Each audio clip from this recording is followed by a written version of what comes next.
This is 3 verse 9. But the Lord called to the man and said him, Where are you?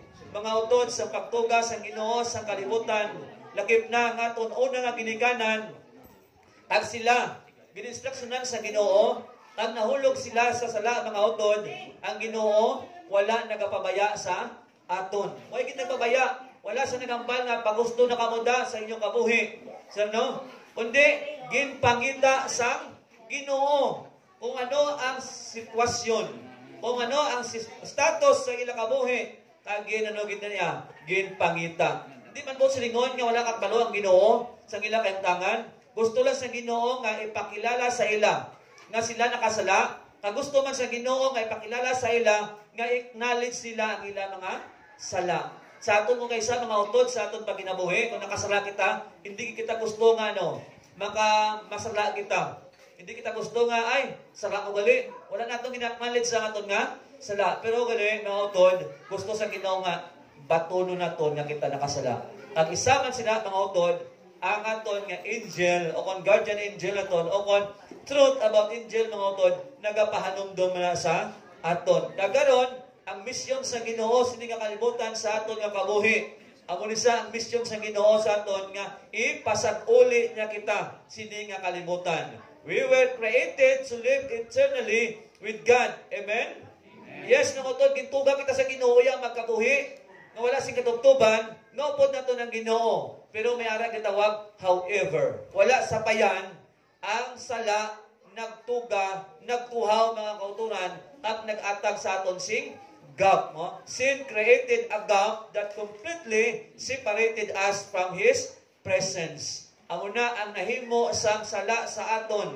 May ara ginatawag nga gap mga kauturan. Kaya ba sa Biblia, ang sala amo nagsiparar sa aton sa Ginoo. Ang presensya sa Ginoo ara gitpermi sa aton, pero tungod sa sala nagpahilayo kita sa Ginoo. Kaya kami sa Ginoo kay wala niya kita gitpabayaan, no? But God did not give up on His original plan. He refused to separate us.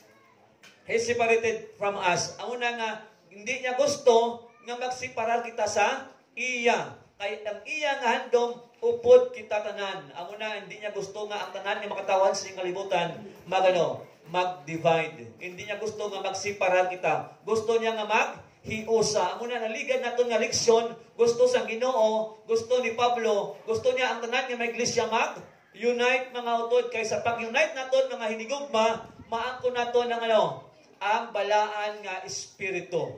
O kon Holy Spirit na kauturan nga ginbukbo man niya sa unang mga panahon sa mga disipulo ag subong man sa aton. Unless nga hindi kita maghiusa mga utod, nga hindi kita maghimo sa aton buluhaton, hindi naton maangkon na nga balaan nga espiritu. And thus mission was set mga uturan sa Ginoo. Ano ina nga misyon ang ginhimo niya? Kag ginplastar niya mga utod to eradicate sin and restore humanity to its original kondisyon mga hinigugma. Sa panahon ni Adan ug ni Eva nga nakasala sila, ang Ginoo gid may ara gyapon nga plano mga utod. Wala niya gipabayaan si Adan ug si Eva.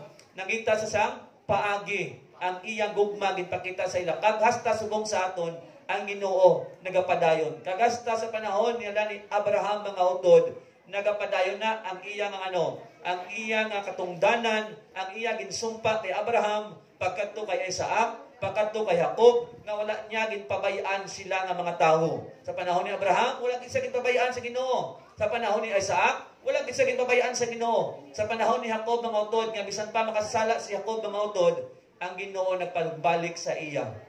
Sa panahon ni Joseph mga utod, ang Ginoo upod sa iya.